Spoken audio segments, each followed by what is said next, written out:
السلام علیکم ملګرو د دیر یو کامیاب ورکرز کنونشن نه پس د عمران خان د مخالفینو خوبونه حرام شوي دي چونکه عمران خان په جیل کې دی خو بیا هم د کابونه بهر دی د دیر کنونشن نه پس شیر افضل مروت او مقامی پی ټی آی چې کوم سیاستدانانو دغه خلاف مقدمه هم درج شوي دي سم مقدمه درج دی هم په دې ویډیو کې ډیسکس کوو بل د انتخابات نه مخکې به نواز شریف لندن کې وي دا وجه چا خو په څه وجه به نواز شریف لندن ته واپس ځي د انتخاباتو نه مخکې د الیکشن نه مخکې په کم شرط باندې به نواز شریف لندن ته واپس ځي دا دعوه چا کړې ده په دې باندې هم ډیټیل سره خبره کوو جی بل عمران خان ماینس کولو خلاف د پی ټی آی چې کوم ورکرز قیادت یا د پی ټی آی چې کوم کور کمیټي ده نو هغه یو ډېر زبردست حکمت عملي تیار کړې ده چې عمران خان کم کسان ماینس کوي او کم رولز اند ریګولیشن جوړیږي چې عمران خان د سیاست نماینده شي دغه خلاف یو ډیره غټه او زبردست حکمت عملي تیار شوې ده جی هغه څه حکمت عملي د پاغي باندې هم ډیټیل سره خبره کوو دا ټول تفصيلات په دې ویډیو کې تاسو سره شریکوم جی ټول پیله په عمران خان باندې خبره کوو جی ډومبه په عمران خان خبره دا یو کوو جی ځکه عمران خان په جیل کې دی خو بیا هم د عمران خان چې څومره هم مخالفین دي عمران خان نه ریږي او عمران خان دغه لپاره یو ډیر غټ دردسر جوړ شوی دی جی ځکه دل کې چې کم کامیاب ورکرز کنونشن شوی دی هغه نه پس د عمران خان مخالفینو خوبونه حرام شوی دي د عمران خان مخالفین وایي چې زموږ جلسو له سوکرازینه او د عمران خان یعنی د پی ټی آی ورکرز کنونشن له هم په سونو زرګونو لکونو تعداد کې خلک روزي جی نن سوري پرون په کې پی کې سلور مختلف ځایونو کې ورکرز کنونشن شوی دي چې پاره کې زرګونو خلکو کې زرګونو تعداد کې خلکو مطلب شرکت کړي دي جی بل دا کنونشن نه پس د کم چې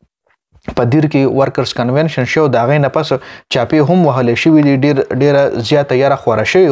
او دا غي به وجود هم ډیر غن تعداد کې خلک دغه ورکرز کنونشن لا راوتلی صرف او صرف د عمران خان وکیل شیر افضل مروت د پاره جی په دا کنونشن کې دځي هم شوی چونکه یو کارکون پکې هم زخمی شوی جی عمران خان خلاف چې کم مخالفت ته د عمران خان خلاف چې کم مطلب مهنت شوی دی هغه مهنت د پی ټی آی کارکونانو ټول ضایع کړی دی جی کم مهنت شوی جی د عمران خان خلاف دا مهنت چې د عمران خان سیاست ختم شي د عمران خان پی ټی آی پارټي ختم شي د عمران خان سپورټران ختم شي هغه نه ختميږي جی بل شرف درمروت او مقامی قیادت خلاف مقدمات هم در شوی دي او مقدمه دا در شوی ده چې تاسو د ورکرز کنونشن په اجازه باندې پورا غټه جلسه کړې ده نو دا په مقدمه په هغه چې کوم لوکل سیاستدانانو کم چې په دغه منیجمنت کې انوالو یو شرف درمروت په دې کسانو باندې مقدمه هم در شوی ده جی بل نواز شریف یو معصومانه خواهش کړی دی جی هغه دا چې کې پی کې یو کس ته دا ځمېداري ورکړې ده چې کې پی کې نه به ته ماته 50 سیټه راکې 50 سیټونه به ته ماته د کې پی کې نه ګټې جی نو 50 سیټونه به کې پی کې شته نه خو دې کې غټه وایي مسله ده چې 50 سیټونه ټول د کې پی کې دي نه ټوټل د کې پی کې 45 سیټونه دي او د نواز شریف دی حواله سره به عمران خان همیشه دا خبره کوله چې یہ تو نہ پڑھے لکھے ہیں اور نہ خود لکھنے پڑھنے کی کوشش کرتے ہیں دیکھو اس لکه د دومره پته نه چې به کې بي کې 50 سیټ نه بلکې 45 سیټونه ټوټل دي نو ته څنګه 50 سیټونه واړې بل یو غټه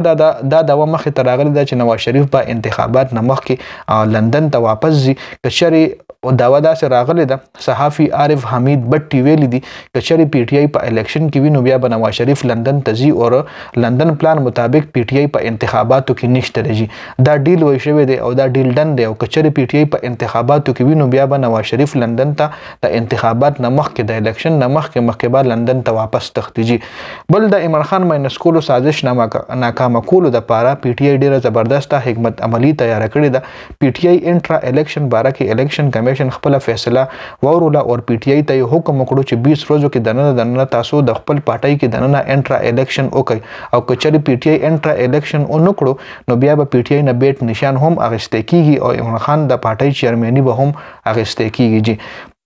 خودي حواله سره پی ټی آی یو غټه حکمت عملی دا یو تیار کړی ده د پی ټی آی چې کم کور کمیټي دا غي وای کچري الیکشن کمیشن دا فیصله بدل نه کړ نو موږ به د الیکشن کمیشن دا فیصله په های کورټ کې چیلنج کوو جی او بل دا های کورټ مطلب کچري های کورټ کې بیا د عمران خان خلاف دا فیصله راغله مطلب الیکشن کمیشن